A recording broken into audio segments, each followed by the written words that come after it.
একই দিনে সংসদ নির্বাচন এবং গণভোট নির্বাচন, এই দুটি নির্বাচন একই দিনে হওয়ার কোনো বিধান নাই।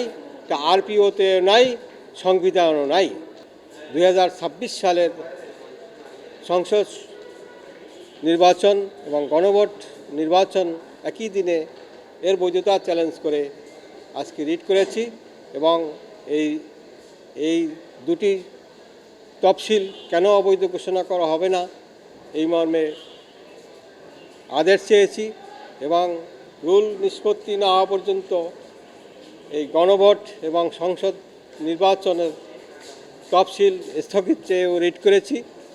এখানে আইনি যুক্তি হইল আমাদের গণপ্রজাতন্ত্রী বাংলাদেশ সরকারের সংবিধানে কোথাও গণভোটের বিধান নাই এবং অন্তর্বর্তীকালীন সরকারেরও কোনো বিধান নাই এবং যে কোনো সাংবিধানিক বিষয়ে নির্বাচন অনুষ্ঠান করতে হলে সংবিধানে থাকতে হবে এবং রিপ্রেজেন্টেশন পিপলস অর্ডার 1972 যেটা আরপিও সেখানেও থাকতে হবে। কিন্তু গণভোট এবং অন্তর্বর্তীকালীন সরকারের মাধ্যমে নির্বাচন সংবিধানেও নাই, আরপিওতেও নাই। একমাত্র নির্বাচিত সরকার বা তত্ত্বাবধায়ক সরকার ব্যতীত সংসদ নির্বাচন পরিচালনা করতে পারে না। আমরা জানি যে তত্ত্বাবধায়ক সরকার সুপ্রিম কোর্টের রায়ে বাতিল হলেও এটা effect of repeal general clause act এর সেকশন 6(6)(a) এবং 7 ধারা অনুযায়ী ইফেক্ট অফ রিপিল যেহেতু হয়নি, এখন পর্যন্ত তত্ত্বাবধায়ক সরকারের মাধ্যমে সংসদ নির্বাচন হতে পারে।